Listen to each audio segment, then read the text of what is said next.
नमस्कार। आज का हमारा विषय है बिना सिर वाला है बड़े दिल वाला। इसने हर अच्छी बुरी नीयत को बड़े अच्छे से जाना पहचाना। 7 नंबर है इसका ठिकाना। केतु ग्रह के नाम से हम सब ने इसको जाना पहचाना। बात करें अमृत काल की, तो अमृत मंथन के दौरान जब अमृत मंथन चल रहा था तो सबसे पहले उसमें से विष निकला जिसे भगवान शंकर ने पिया। इसके बाद अमृत निकला जिसको बारी बारी करके देवतागण पी रहे थे। यह देख राहु ने अपने भैंस को बदला और वो देवताओं की लाइन में जाकर खड़ा हो गया।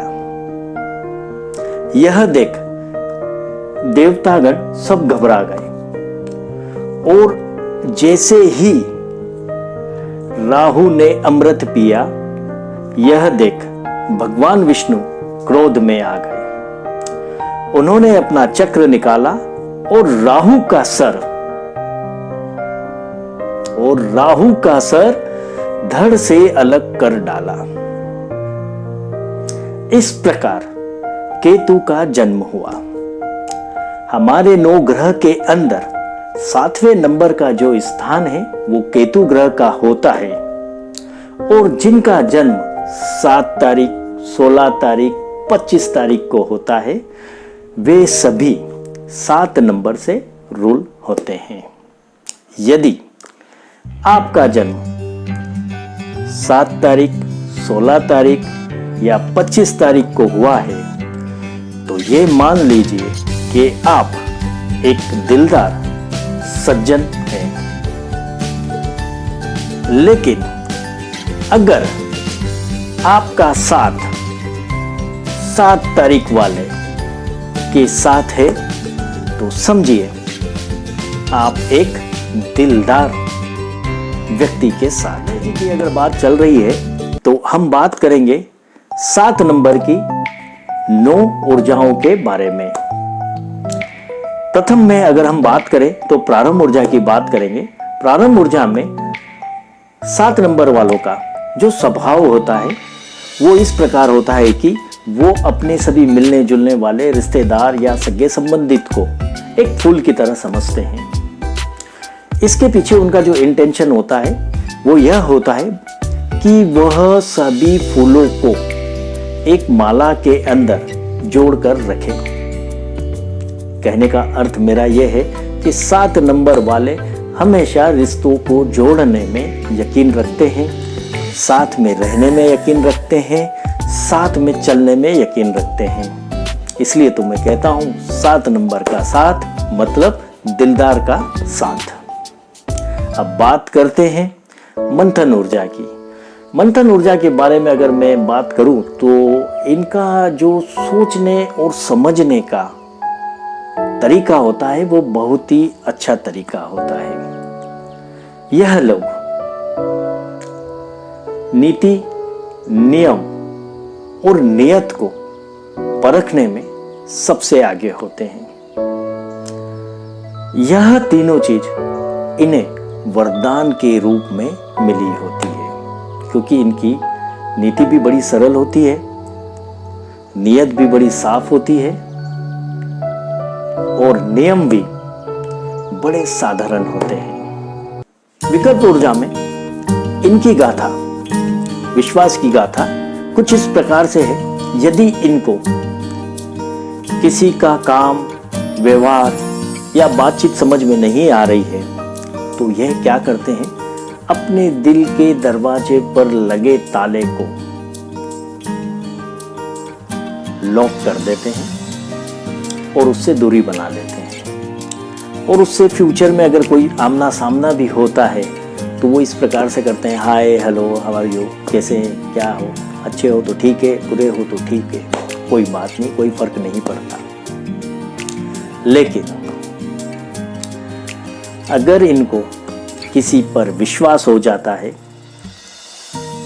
तो यह अपने दिल के दरवाजे पर लगे ताले की चाबी उसको दे देते हैं। यह है इनकी विश्वास गाथा। स्त्रोत ऊर्जा में थोड़ी सी इनके साथ गड़बड़ हो जाती है, और गड़बड़ होने का जो कारण होता है वो सिर्फ इतना होता है कि ये वर्तमान को छोड़, भविष्य को छोड़ भूतकाल में चले जाते हैं, और भूतकाल में जाकर मंथन करने लग जाते हैं। अरे उसने मेरे साथ ऐसा किया था, इसने ऐसा किया था, ऐसा हुआ, वैसा हुआ।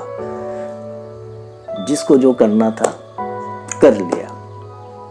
मैं आप लोगों से सभी से रिक्वेस्ट करूंगा,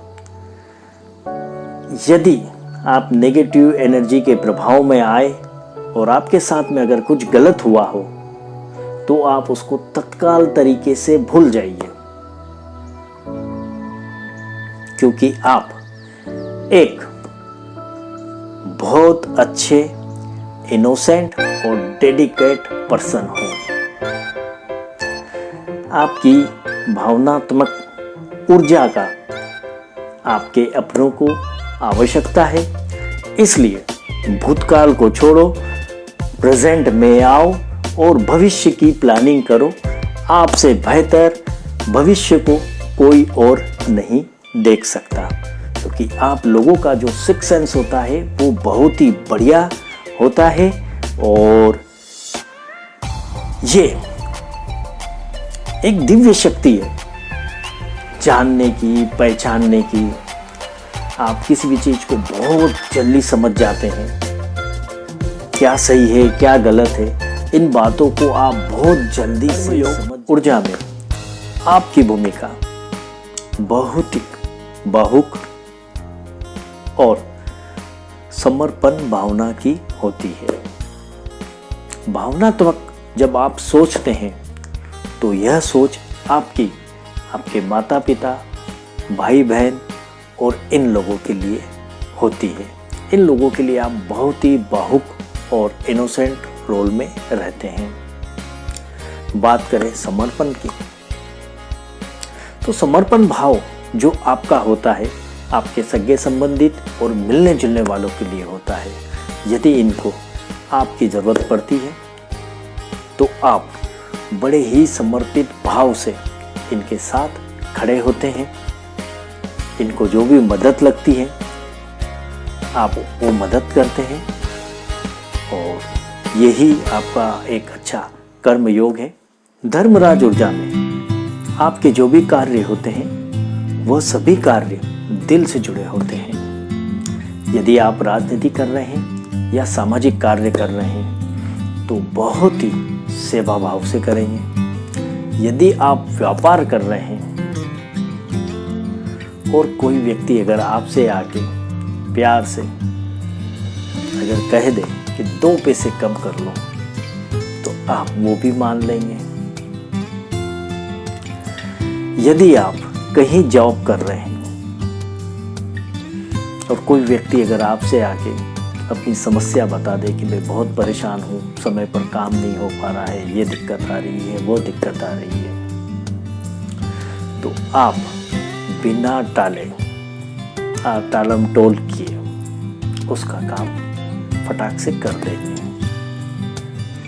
अब ये बात अलग है कि वो आपकी सेवा का मेवा देता है या नहीं। वो दिया तो ठीक है, नहीं दिया तो भी ठीक है, क्योंकि आप धर्मराज ऊर्जा में सभी कार्य दिल से करते हैं, सेवा भाव से करते हैं। प्रथा ऊर्जा में आपकी जो भूमिका होती है वो बड़ी ही अच्छी होती है। अगर आपको पता चला कि कहीं धार्मिक आयोजन है और मुझे वहाँ इनवाइट किया है तो आप कुछ ना कुछ करके